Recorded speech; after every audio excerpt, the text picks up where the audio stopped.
খারাপ না, ভালো লাগতেছে। একটা সময় জানতাম যশোর, তারপরে এই উত্তরবঙ্গে ওরা ব্যান্ডে চলতো, অটো ব্যান্ডে চলে, এখনও চলে, কিন্তু আমাদের কুমিল্লা যে ব্যান্ডে চলতে হবে এটা কখনো ভাবি নেই।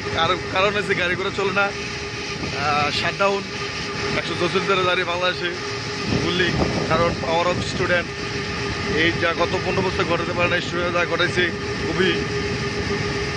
খুবই পাওয়ারফুল বলতে হবে এক কথায়। আর এগুলো আমাদের জনসাধারণের জন্য, ভবিষ্যৎ প্রজন্মের জন্য কোটা আন্দোলন সংস্কার, এটা আমরাও চাই, সবাই চাই। কারণ একটা দিনমজুর ছেলে, রাখালের ছেলেরা, কৃষকের ছেলে, অনেক মেধা, এবং কোটার জন্য চাকরি পাইবে না, অন্যরা লেখাপড়া কিছু না করে চাকরি পাই যাবো, এটা কোনো মানা সম্ভব না। তার জন্য এই আন্দোলন গড়ে তোলার জন্য পাওয়ার অফ স্টুডেন্ট। তো এটা বলতে হবে এক কথা যে স্টুডেন্টের পাওয়ার কতটুকু। তার জন্য রাস্তাঘাট একদম মানে ঢাকা চট্টগ্রাম হাইওয়ে, মানে গাড়ি, আমি কখনোই কল্পনা করি যে এত শূন্য রাস্তা হবে।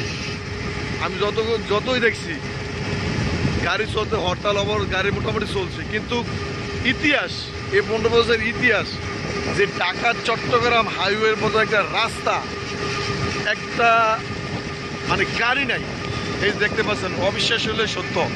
দেখছেন আমার পেছনে হয়তো ট্রাক কিছু আছে, এগুলো পাম্পে রাখছে, এগুলা এক পাম্পে তো হয়তো অন্য পাম্পে যাবে, এটা একটু আগে রাখে, কিন্তু লং জার্নি যে বাসগুলা কোনো প্রাইভেট মানে একদম শূন্য।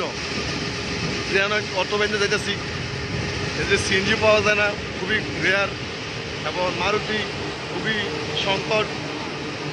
আমরা যাইতে চাঁদিনা গন্তব্যে যাওয়ার আগেও উপায় নাই, কারণ কর্ম করতেছি, চাকরি করতেছি, এটা যাইতে হবে, তার জন্য যাওয়া, নাহলে যাইতাম না, আমরাও জানলে যাইতাম না। কী করা, কিছু করার নাই, দেশটা এমনভাবে গঠন করছে মনে হয়।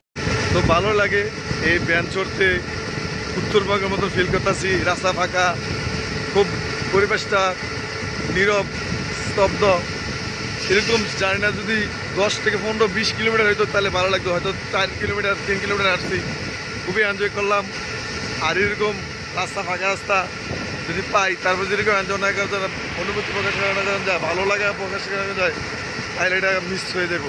যে আপনার মাঝে তুলে দেওয়ার চেষ্টা করলাম। আর এই শাটডাউন আমি যে অতি শীঘ্র এটা চেঞ্জ করুক, মানুষ স্বাভাবিকভাবে চলাফেরা করুক, ব্যবসা প্রতিষ্ঠান সব কিছু সুন্দরভাবে চলাফেরা করুক, স্কুল শিক্ষা প্রতিষ্ঠান সব কিছু চালু হোক, এটাই আমরা কামনা করি। তো ভালো থাকবেন, সুস্থ থাকবেন। অলরেডি আমি চান্দিনা চলে আসি। আল্লাহ হাফেজ, বাই বাই।